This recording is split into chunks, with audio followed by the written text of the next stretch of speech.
Welcome to a special Halloween season treat for Masterclass Monday as I read Edgar Allan Poe's The Raven. Once upon a midnight dreary, while I pondered, weak and weary, over many a quaint and curious volume of forgotten lore, while I nodded, nearly napping, suddenly there came a tapping, as of someone gently rapping at my chamber door. "'Tis some visitor," I muttered, "tapping at my chamber door. Only this and nothing more." Ah, distinctly I remember. It was in the bleak December, and each separate dying ember wrought its ghost upon the floor. Eagerly I wished the morrow. Vainly I had sought to borrow from my books surcease of sorrow, sorrow for the lost Lenore, for the rare and radiant maiden whom the angels named Lenore, nameless here forevermore. And the silken, sad, uncertain rustling of each purple curtain thrilled me, filled me with fantastic terrors never felt before, so that now, to the still beating of my heart, I stood repeating, "'Tis some visitor entreating entrance at my chamber door. Some late visitor entreating entrance at my chamber door. This it is, and nothing more."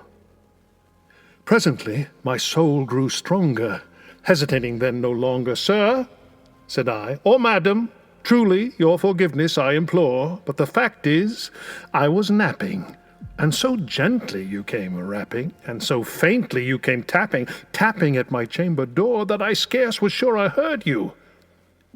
Here I opened wide the door. Darkness there, and nothing more. Deep into that darkness peering, long I stood there, wondering, fearing, doubting, dreaming dreams no mortal ever dared to dream before. But the silence was unbroken, and the stillness gave no token, and the only word there spoken was the whispered word, "Lenore?" This I whispered, and an echo murmured back the word, "Lenore?" Merely this, and nothing more. Back into the chamber turning, all my soul within me burning, soon again I heard a tapping somewhat louder than before. "Surely," said I, "surely that is something at my window lattice. Let me see then what thereat is, and this mystery explore. Let my heart be still a moment, and this mystery explore. 'Tis the wind, and nothing more."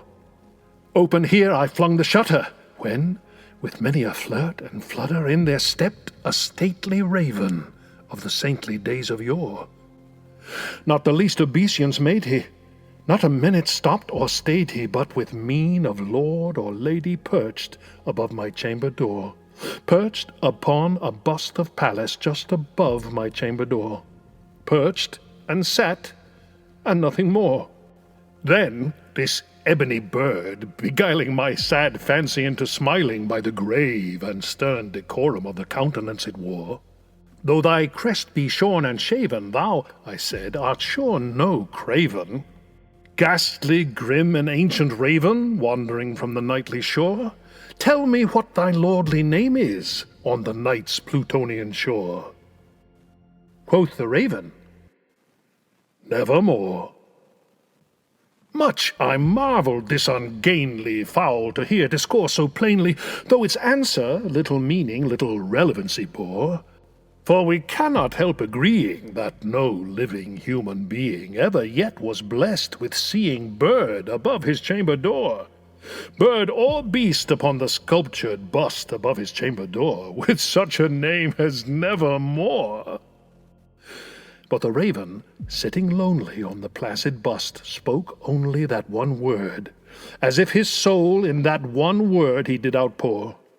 Nothing further than he uttered, not a feather then he fluttered, till I scarcely more than muttered, "Other friends have flown before. On the morrow he will leave me, as my hopes have flown before." Then the bird said, "Nevermore." Startled at the stillness broken by reply so aptly spoken, Doubtless, said I, what it utters is its only stock and store, caught from some unhappy master, whom unmerciful disaster followed fast and followed faster, till his songs one burden bore. Till the dirges of his hope that melancholy burden bore, of never, nevermore. But the raven, still beguiling my sad fancy into smiling, straight I wheeled a cushioned seat in front of bird and bust and door. Then, upon the velvet sinking, I betook myself to linking fancy unto fancy, thinking what this common bird of yore, what this grim, ungainly, ghastly, gaunt, and ominous bird of yore meant in croaking nevermore. This I sat engaged in guessing, but no syllable expressing to the fowl whose fiery eyes now burned into my bosom's core. This and more I sat divining, with my head at ease reclining on the cushion's velvet lining that the lamplight gloated o'er. But whose velvet violet lining with the lamplight gloating o'er shall press, nevermore. Then methought the air grew denser, perfumed from an unseen censer, swung by seraphim whose footfalls tinkled on the tufted floor. Wretch, I cried, thy God hath lent thee, by the angels he hath sent thee respite and nepenthe from thy memories of Lenore. Quaff, oh quaff this kind nepenthe, and forget this lost Lenore. Quoth the raven, nevermore. Prophet, said I, thing of evil, prophet still, if bird or devil, whether tempest sent, or whether tempest tossed thee here ashore, desolate yet all undaunted, on this desert land enchanted, on this home by horror haunted, tell me truly, I implore, is there balm in Gilead? Tell me, I implore. Quoth the raven, nevermore. Be that word our sign of parting, bird, or fiend, I shrieked, upstarting, get thee back into the tempest in the night's Plutonian shore. Leave no black plume as a token of that lie thy soul hath spoken. Leave my loneliness unbroken. Quit the bust above my door. Take thy beak from out my heart, and take thy form from off my door. Quoth the raven, nevermore.